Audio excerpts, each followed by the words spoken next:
Well, hello everyone, and thank you for joining me this morning. Alberta's legislature will reconvene on Monday, October 28th, to continue the first session of the 31st legislature of Alberta, to continue the important work we've begun over the past year. Since the election, our government has been hard at work for Albertans, delivering on the strong mandate they provided us over a year ago.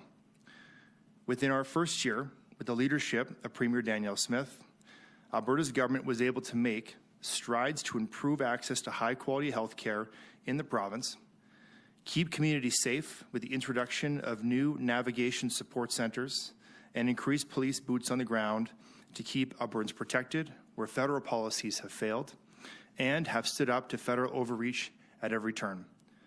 This session, we look forward to continuing to build upon this progress with a collection of proposed legislation that enshrines and fortifies Alberta's rights and freedoms, including legislation to amend and strengthen the Alberta Bill of Rights, including the introduction of new rights for Albertans that protect personal autonomy for medical treatment, the right to acquire, keep, and use firearms in accordance with the law, and strengthened property rights, which are the cornerstones of living in a free and democratic society. Alberta's government will also be introducing proposed legislation to preserve the choices children and youth have before potentially making life-altering and often irreversible adult decisions involving alteration of their biological sex. Support students' success in well-being in schools by strengthening the ties between parents and their children's education. To protect fairness and safety in sport by ensuring biologically born women and girls have the opportunity to compete in biological female-only categories and supporting the creation of co-ed divisions to ensure opportunities for transgender athletes to meaningfully participate in sports. Our government's focus on protection of Albertans' rights and freedoms comes in addition to our ongoing work to build a prosperous future for our province. Alberta's government will continue to diversify Alberta's economy, cut red tape, streamline processes, and maintain Alberta's status as one of the top business and investment-friendly environments in North America. Because Alberta's government is working to create the best future for Albertans, from strong protections for personal autonomy to spurring investment and opening the door to Alberta's natural wonders, we are working on all fronts to ensure Alberta remains the best place to live, to work, to invest, and to raise a family. While questions pertaining to specific legislation or language within the legislation would be best directed to their respective minister, I'm happy now to take questions in my capacity as a government House Leader. I'll pass it over to my press secretary, Amber, for the Q&A portion of this event. Hi, everyone. That leads us to the Q&A portion of today's event.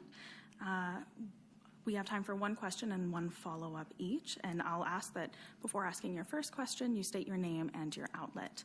As we're in Calgary today, and in recognition of the press gallery back in Edmonton, we're going to start with reporters on the line before moving to reporters in the room.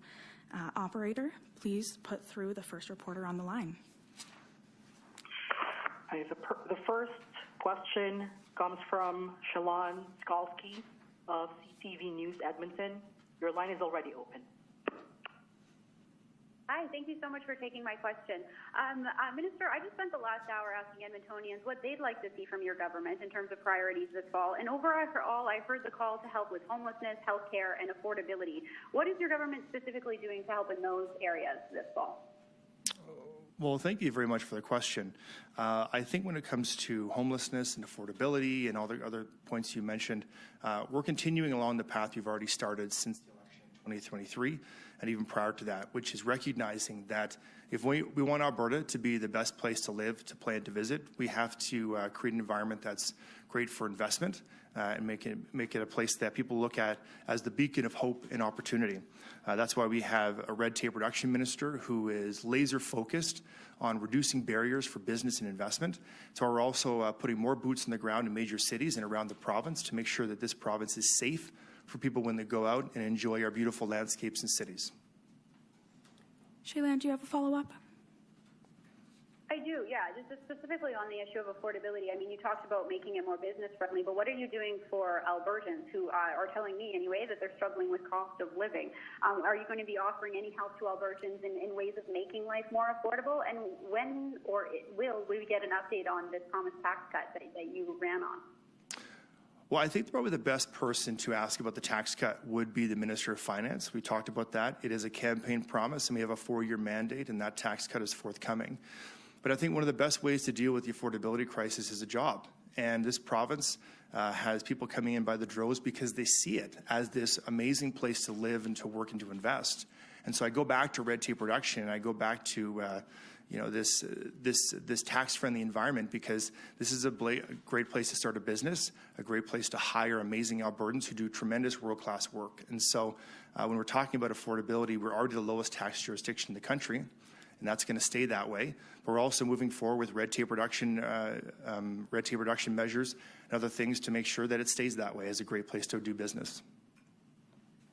Operator, can you please put through the next caller?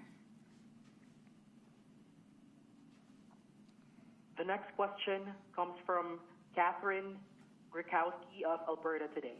Your line is already open. Hi, thank you. So I might have missed it off the top, but how many bills are we expecting, like a range of bills? Are we expecting any more Sovereignty Act motions?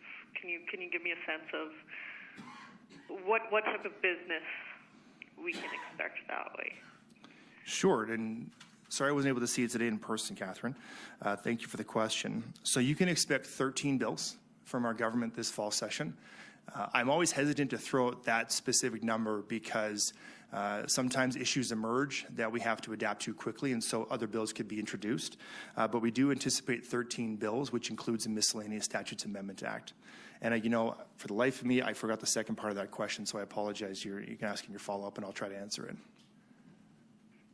Yeah, I'm wondering if there's any Sovereignty Act motions expected, or whether we expect to see any bills against in the line of the scrap the cap. So there won't be any bills with regards to scrap the cap. But what I would say is, when it comes to Sovereignty Act motions, it's a tool that we have at our disposal at all times to adapt to ever-emerging situations in Ottawa. And as anyone watching the media today or in the last while knows, that things are moving quickly in interesting directions. So that tool is at our disposal at all times. There's nothing planned at the moment, but should that change, you'll be one of the first to know. Operator, can you please put through... I was going to ask a follow-up that wasn't related to the first question, if I may. Go for it. Okay. So since you're asking to direct to the appropriate minister, I'll ask you to take off your government House Leader hat and put on your tourism minister hat, since you talked about opening the door to the natural splendor. Can you tell me about any tourism-related bills that may be coming from you? I do enjoy wearing this hat, absolutely. Alberta has a rich and vast landscape with beautiful vistas, and in order to reach our goal of $25 billion by 2035 of visitor spend, we have to make sure we have the product available to do that. And that means we have to explore our landscapes and looking at resort development. And so this will be done in what I think is with the best of intent in making sure we're environmentally conscientious, doing it responsibly and sustainably, while also being able to create an environment where people can come from around the country and from around the world to explore the best Alberta has to offer. And part of our strategy is, of course, bringing visitors from around the world. From a lot of our direct flights are coming in from places like Germany, the UK, Asia, and they want to see the mountains. And so we're going to make sure they have lots of opportunities there and around the rest of the province. Operator, can you please put through our next caller? The next question comes from Janet French of CBC Edmonton. Your line is already open. Good morning. The Premier has been teasing a lot of upcoming bills that really seem to speak to the wishes of your party's grassroots. And you mentioned already the Bill of Rights, controlling and limiting access to gender-affirming healthcare and sex ed. How much of an urgency is there to get these bills tabled this coming week before UCP members vote on Danielle Smith's leadership next weekend? I think there's an urgency to get all 13 bills tabled as soon as possible so that Alberta can see them, so that we can debate them robustly in the chamber, and the opposition gets to do their job as the opposition and work to hold the government accountable. So I think we're really just being responsible to the demands of people, as the Premier, to her credit, has spent the entire, I shouldn't just say the summer, but she spent her entire time as leader of the party and leader of the province, traveling, talking to Albertans from every corner, to better understand what their priorities are. And I think that those priorities are reflected in legislation coming forward. So, she's talked a lot about those bills with regards to with youth and healthcare, education, in sports, as well as the Alberta Bill of Rights. So I would say you can expect those in pretty short order, but I wouldn't go through and give you specific days, with the exception of the Bill of Rights, which will be introduced on Monday. Do you have a follow-up, Janet? I'm wondering if you could also clarify, just in your next response, when you're talking about responding to the will of the people, the desires of the people, like which people you're referring to. And I'm wondering, do you envision needing to invoke the notwithstanding clause to enact any of the gender and sex ed policy and sports changes? And if so, for which component would you need to enact the notwithstanding clause? So you know what, I'm not going to go into the details of the notwithstanding clause, but what I would say is when talking about responding to whose priorities, I would say it's all Albertans. We have all, as ministers and caucus members on the government side and the Premier, have spent our time as elected officials consulting, responding to emails, doing town halls and phone calls. I mean, it's some of the best work that we could do, because we get a better understanding of what's happening on the ground. Even the door knocking, it's a proactive way of getting out and understanding the issues that are affecting people that they may not send you an email about or may not call you about because they're busy with life. Life is busy. And so when it talks about our priorities, that's the priorities we're responding to, the ones we're hearing as we proactively go out and listen to grassroots Albertans to better understand what's most important to them. Operator, please put through the next caller. The next question comes from Jonathan Bradley of Western Standard. Your line is already open. Hello, Minister Schow. Thank you for taking my question. So you spoke about the amended Alberta Bill of Rights to be the first piece of legislation coming forward during this legislative session. Why did you feel compelled to make the amended Alberta Bill of Rights the first bill? That's a good question. I think the reason why is to put a real emphasis on how important this is to us and how important it is to Albertans based on what we've heard from consultation as we've traveled the province. I know the Premier has talked at great length about her consultation and meeting with grassroots Albertans. We had a town hall with her down in my neck of the woods in the Carson 6-8 constituency, but I hear this coming up time and time again. She's hearing it, my colleagues are hearing it. And so I think it shows Albertans how seriously we take these issues. Jonathan, do you have a follow-up? Yes, I do. So you spoke about multiple bills being tabled this session, whether it be for the restrictions on gender transitions and minors, whether it be the amendments to the Alberta Bill of Rights, whether it be to the workplace safety bill. What do you anticipate being the largest challenges when it comes to passing these bills? That's a good question. Largest challenges, I think a lot of the challenges that we encounter are the ones leading up to the bills and the development, and make sure we're getting it right.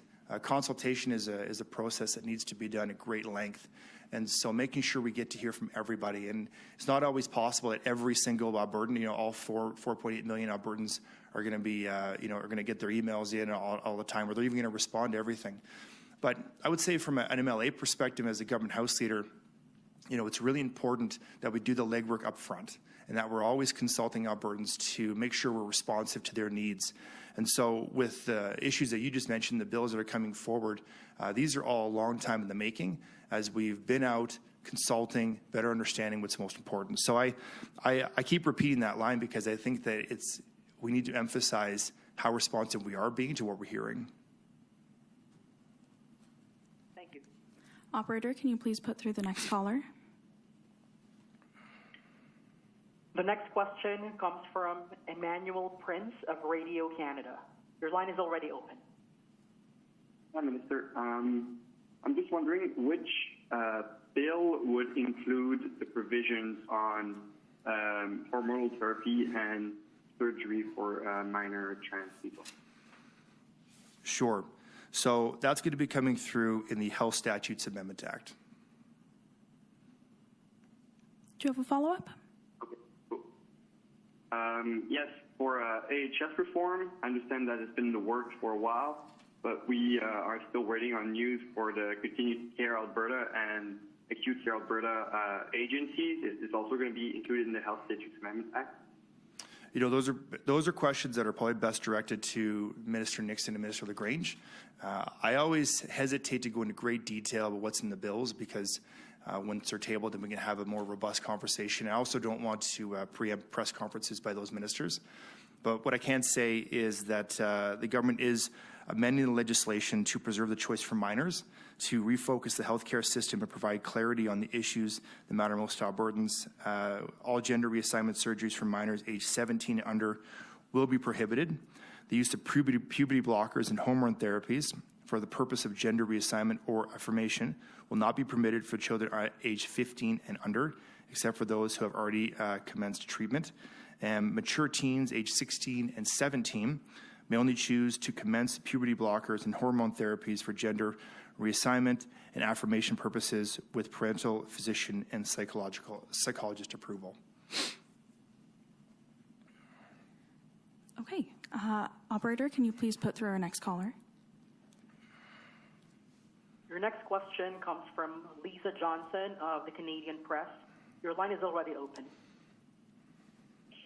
Hi, Minister. I just wanted to follow up on Janet's question about the notwithstanding clause. How is the government prepared to write that into legislation, if at all, this sitting? Or is your plan to respond to questions about the notwithstanding clause in a future sitting? You know, it's probably premature for me to answer the question about the notwithstanding clause. It's better addressed, to the minister. But again, it's a tool that we have at our disposal if necessary. But at the moment, I wouldn't want to go into much greater detail on it. Lisa, do you have a follow-up? Yeah, obviously we can look at Saskatchewan's precedent here. They introduced legislation, and they have to go back and invoke the notwithstanding clause. So I'm wondering if your government is preparing to use the notwithstanding clause this Sorry, you cut out there for a second. The words are a bit blurred. Can you just start over? I really apologize to ask that, but it's an important question. Oh, yeah.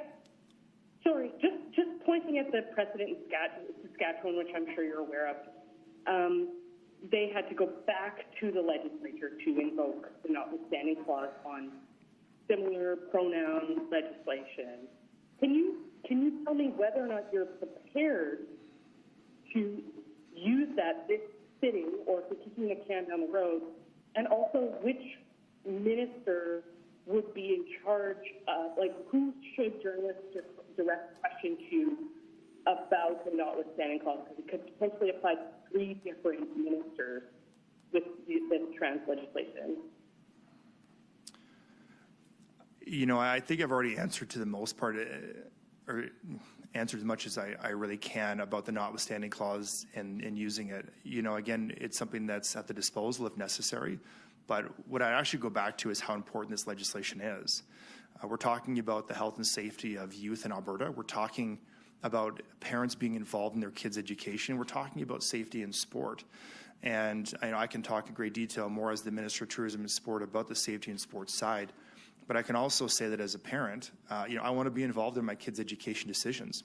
This is something we put a priority on since 2019 when we were first elected as a government, and it's something we have not taken taken lightly. So this legislation is too important to ignore. It's too important to let us encounter roadblocks. So we're going to make sure that this legislation is passed, and we're going to work hard to consult even after it's done to make sure that parents are heard. But I can tell you that we are going to move forward with this legislation. It's that important. At this time, we're going to go to reporters in the room. So if you can approach the mic, state your name and your outlet. Hey, it's Tim Brook with CTV. You've mentioned a number of times that you've consulted, you and your government have consulted with Albertans on the legislation being tabled. Today we saw a report that surveyed Calgarians about what their priorities are, what they want to see done. The things were mentioned like affordability, health, housing. What wasn't mentioned, or at least wasn't mentioned enough to actually make a significant dent in this report, was things like gender-affirming care, things like Alberta Bill of Rights. So we're looking at these 13 bills. It's a lot focused on freedoms, things like that. What's your message to those Calgarians who aren't worried about their freedoms? What's your message to those Calgarians who voted for the UCP because they expected this government to I guess, meet some of their priorities, things that they thought were important? Well, I think the issues you mentioned, and thanks for the question, Tim, are always at the forefront of the minds of Albertans, and we're always being responsive to that. And I'll reflect back on the answer I gave earlier with regards to Alberta being already the lowest tax jurisdiction. We have the lowest amount of red tape of any jurisdiction in the country, and we're continuing to work on that. And so when you're talking about affordability, there's a really important point to be made here that we are a province that continues to see private sector investment. It's creating jobs, and that is the best way to deal with affordability. Now, there are those who are certainly struggling, and so we want to make sure that life is affordable for them. So that's why we maintain this. We're going to be looking at the tax cut, as we talked about as well, which will be coming forth during this mandate. So I would disagree that we're not addressing those issues, and I hear them as well across my constituency down in southern Alberta, but also as I travel the province and talk about all the other issues. But we have 13 pieces of legislation coming forward, all dealing with issues that are really pressing to Albertans, everything ranging from freedom to affordability and red tape, and supporting our private sector investment. Thanks. And my follow-up, whether it's true or not, there's a huge chunk of Albertans right now that think what this government is doing at this time is just to appease the people in the party base before Danielle Smith's leadership vote next weekend. What's your response to those people? Well, I'm certainly not hearing that. And I mean, you're welcome to your opinion on that matter. But what I would say is we are responding to what we're hearing. Like I have to, again, reflect back on a comment I made earlier. I have to give full credit to the Premier. She has spent her entire time as leader of the party and Premier of Alberta traveling the province and knocking on doors, making phone calls, doing town halls, attending events, and talking to grassroots Albertans who know what's best for themselves. And as we hear those concerns, and I hear them as well as I do the same thing, we put that into legislation to respond to what they think is important to them. And I think that those priorities are reflected in the 13 bills coming forward this fall. Thanks. Thank you. Are there any other questions in the room? Seeing none, we'll go back to questions on the line. Operator, please put through the next caller. The next question comes from George Lee of the McLeod Gazette. Your line is already open. Thanks, Minister. I'm just wondering if there are any bills in this 13-bill agenda that are of particular interest to rural Albertans and rural politicians in Alberta. You know, I would say that the legislation coming forward are in the best interest of everywhere. We don't necessarily distinguish between rural and Alberta when talking about legislation. We govern for everyone.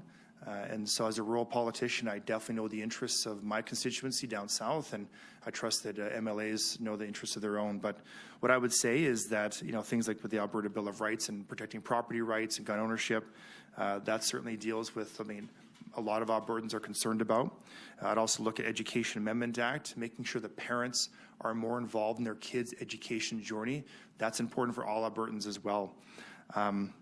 I talked about an All-Season Resorts Act that's coming forward from my ministry, recognizing that there's a lot of Alberta to explore in a responsible and environmentally conscientious way, and consulting with rural Albertans as people begin to come and explore their backyards, because really we have such a beautiful landscape, and Albertans want to share that story with visitors from around Alberta, around the country, and around the rest of the world. George, do you have a follow-up? Yeah, I guess my follow-up would be, there were a couple of high-profile clashes with the RMA in the last little while, and I'm just wondering if there are any kind of specific moves to better address the relationship between the government and rural municipalities in Alberta.